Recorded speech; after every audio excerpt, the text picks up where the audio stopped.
ya mwebare munonga turi omu district ya Bushenyi kandi district ya Bushenyi bingi no manyangu ni model district konka bwa hate cyatureta no kugamba hanshonga za district ya Bushenyi buri mwe wena namanya nangwa n'abantu bamwe baherize kubaka babateko mbihome district tukareba hona na urukiko rwa district n'urabotinga n'urugarukwamu bingi ebizwire Bushenyi edakikeji nakuretera senior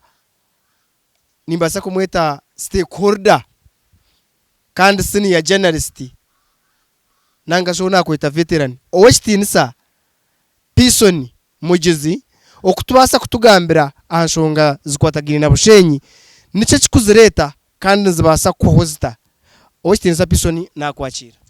kwebare munonga Sheikh Abdulatif kunyakira mu kiganiro iki abari kutureba banyeta Pearson Mugizi kandi ninye chairman wa Make Bushenyi Great Again mbuga echo nekibina cyabataka ecyatirwaho 2017 kureba ngo nikigarura Bushenyi hakitinisa cyayo cyakare yes okugarura Bushenyi hakitinisa cyayo cyakare hateberuho iwenka chairman wa Make Bushenyi Great Again eriyo neba Great Again ahabwe biruho bigendo misho neberetwa ki iwenka Pearson no bigamba hoki babare munonga mbwenu ebiryo bibaho mu Bushenyi nebintu byo kushwazana nebintu ruyare bitakwisa district yitu kitinisa abo kuba Bushenyi kero modo kubecyo kureberaho umuyihanga ryona konkatu warebo burubwenguzo buryaha warebe bituga burcumwe cyona bironi biretera ubuhereza na service delivery kugaruka hansi ahabwe bituga mu birebera hijo aba State House Anti Corruption Unit bizere bagera bayora abamwe bagira ngo bakirurumba barunda tubakaba kwasere ahabwe nshonga yo kugira ngo okutaha kaciko kugabe mirumo kakabamo uburubwenguzi so itwe nkabataka twatu aho twarebe kubaho mu Bushenyi kandi ntubijumira because district ebyo buhereza byona bigarikire nyuma ahabwo burubwenguzi uburyo muri Nyaruju yitwejo Bushenyi ekaba modo ahabo kugira ngo ubwire buri twabe twina bebembezi abebembeza babe bar selfless nkaba makaru dereti yuwasi makaru wa mango abantu habo bakakora district nubagitira kitiniseke nco kurebera nka Bushenyi twine Nyaruju district headquarters umuyihanga ryona tarahaba abine nka district headquarters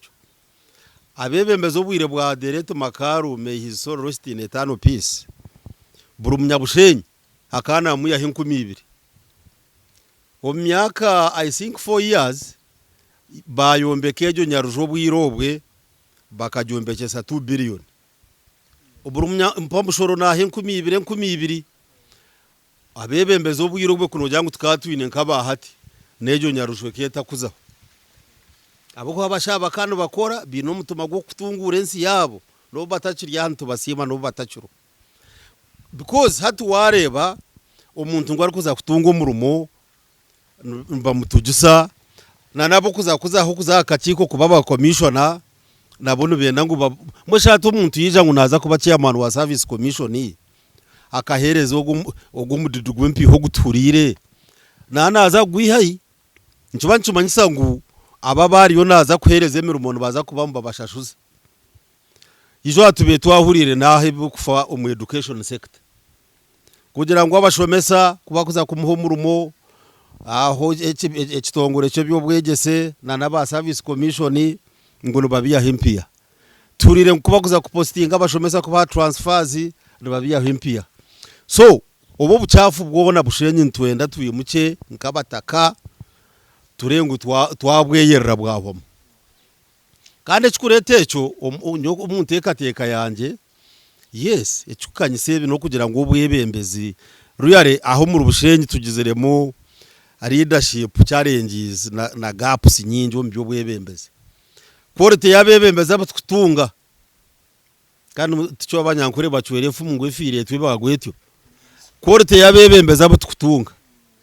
kandi ni mwabukunde ababutukutera karuru ruyare noreba ngo tino kura abatu umuntu ebukaje utatu mwe nogu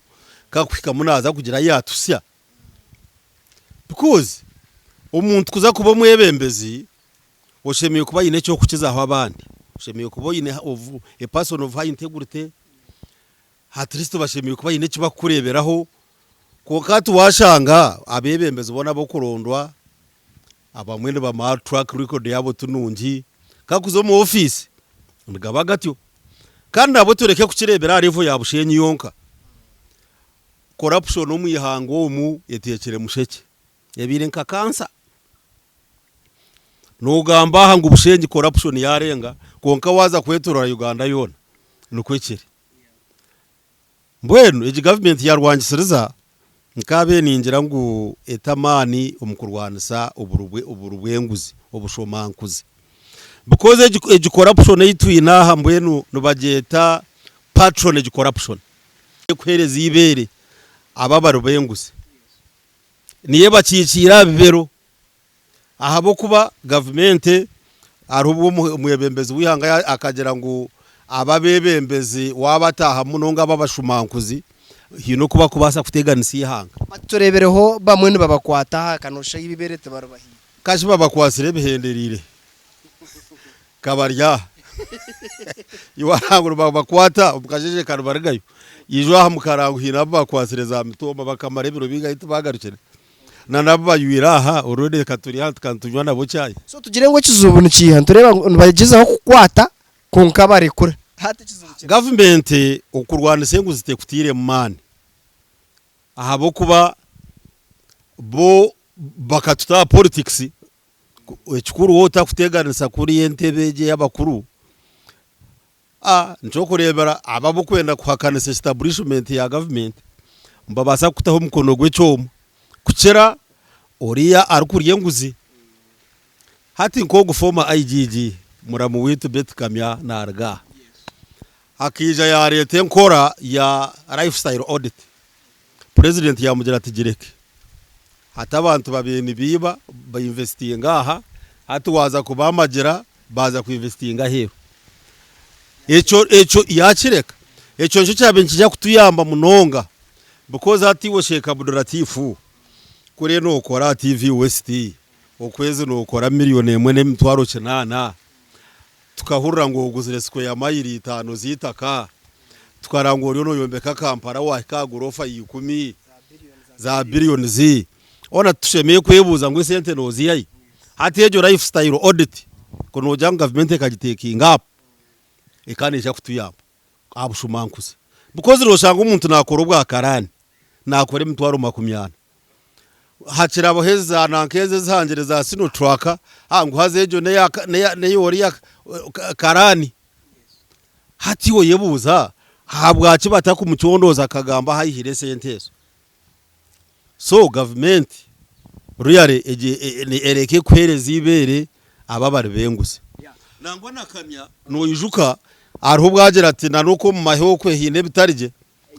president atamahega arigiye hoza za kucyondoza handi kubwagiye kushesha ngo mu ntebe tarumu so mbwene corruption ebire kansa ya mani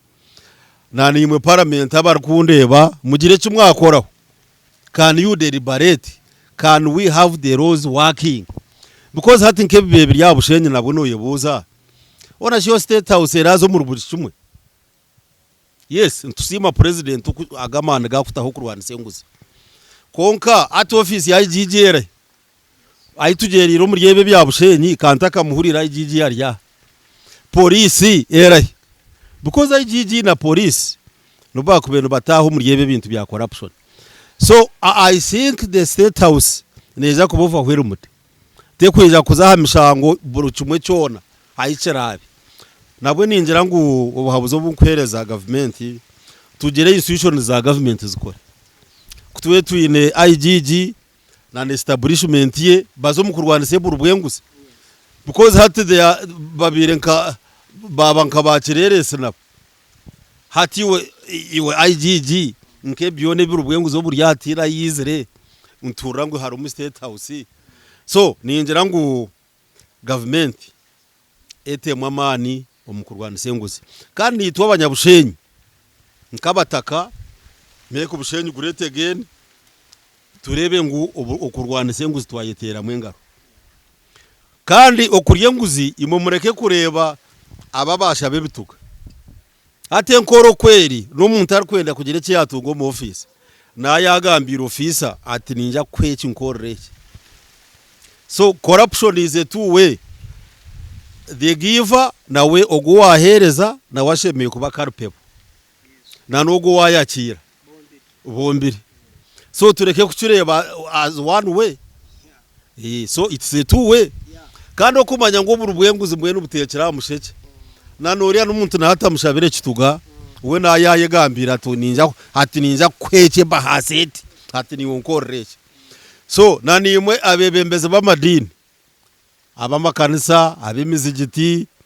abamakereziya mushabiri hangeri kandi mu murujumirire ebe biliyoni bo munsomu tureke kunama nkabebembeze b'amadini ebiriyo mbibo mu ihangeri yaza kubarta buyo mukwara bo webituga hati ni twa abebembeze b'amaramezo tukahunama abasalamu burwa katano mugambere abanya Uganda ibi bikwatira corruption ekanisa na nekerezi ya burusani talk about this corruption obundi agency ekaterera ihangari yutorobaje ni district yakubire eriyo kureberaho ya Gand district being a model district kugira ngo abandi begireho bushenyi amashazi gukubasa kusitama kwanduringa echo kitara kugira ngo ogwarwane na nogo because hata hari musayidi ibere ya Prosper na ne ya Jafari tumukubasa kusitama nkabushenyi mukabasa embaziye zo kuzigumana muzitereza kari hata kabireho urutaro inseka basa kurorera hato bumwe iwono gamba Jafari na Prosper hariho kuba bibacereza amani hariho izindi forces the invisible forces hariho abantu invisible hands zezurumu hariho twine big shots bushenyeje yo kureba nojo shanga ngweje na kampu area hariho ndijo baceromani barasaideje so nubo bakunyuruzana hati mwe Prosper na birebe samisho because harimo abandi stakeholders big shots babushenye nabo bine interest so muriyebe bikubaho ushanga nibenda korro guceyamana rukwijamba mutira remote so kandi ubushenyeje noreba kugira munonga abantu kweherera kugamba abo kubaha abantu bona namajembe kurra ngo nanka yayeta nubakubuza ngo bishogo watweta no haha bushenyi taro ti umuntu bona abantu namajembe aha bushenyi kanazire ngo almost everyone is an authority nubo kuraba hariya a street a high street orebe bari abo kutere nkito mbazi orebe bari aba boda nabone bagamba bintu obushoborozi nubabuza nkatu wajuro tukatubugane nk'abanyabushenyi nka elders ninga baye abamwe nubabuzo wayetano natuyeta nko ngo tuturazeyo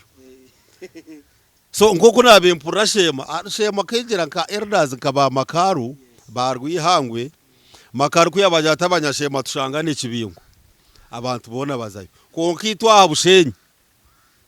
kureka umuntu wabira agarukanisa abantu bona batakugendera mu madini batakugendera mu bibina by'ubutegeke nabiha akare direct Ezra Chukuri kuruga Chukura fa tukabura erdaha ariko basa kweta abantu Chukura kana akora umurimo gw'amani no yabaye tabanyabushenyi baki akabata umurayini kuyarigireho abantu bona baba ceyagare twagira mu division zizikuretwa bururu haro faction araho nabamba kugira ngo hati ninye wamana ubushenyi nyeshemeye kusharamu ubundi bazaho nabyo barema uhurana nabo ngo nito tushemeye kusharamu abanyabushenyi to kube yaroka beshweka no bajwa kashana nakajura nco kurebera hati none ugiro tirinye nabo wamana nchakari kuba kwimukererano uyibuzo tabantu baba bati mugube muri na trend zo bururaha umuntu naija asiko waringagira tati ninyendo bukiza kushesha bakutera hansi bakusya hansi ato otutuka so ningira ngo itwe nk'abambuga turaruhe ntujya kugeza aho ntugerana na baraza ntuza kweta abanyabushenyi ubona ya tubato mu cyayi yaba tubata district turenga twagamba nshonga za bushenyi abantu kuba kwenda bushenyi yibar kwenda no kuba kwenda ibintu byabo bya district bitwaza. Yes, wabare mnonga ogwe ni Peason umugizi kandi chairman wa Make Bushenyi Greater Again ikiri kumanyisa ngo babase gukora bushenyi okukureta bushenyi yagarkaho kandi yayangashana ekaba icyo kureberaho aha district agandi enshonga nibiri akachiko ka Service Commission bamwe ne bagira ngo Prosper kwizo mu ntebe abe no yakataho okurugera hari umwami Peason kandi abamwe bagira ngo Jafari no bwirebwe ashemerire gukora ki okusiga yakataho omunshongezi ibiri harimo invisible hands abantu abaruhono babigiyaringa nanga sese twakwete n'imizamani iziruhono zi forcinga orutaro rwagumizamu nko Peason yagamba nagira ngo baza kuteka hakachiko ninga sene baza kwetishazi babase kugonzora enshongezi Sheikh Abdul Latif mu Bushenyi ntuza kuretera binji ebirikwata anshonga za Bushenyi ebirikukiraho ntuza guma twereza episodes numuyiza kubana mbereba mwe bari muno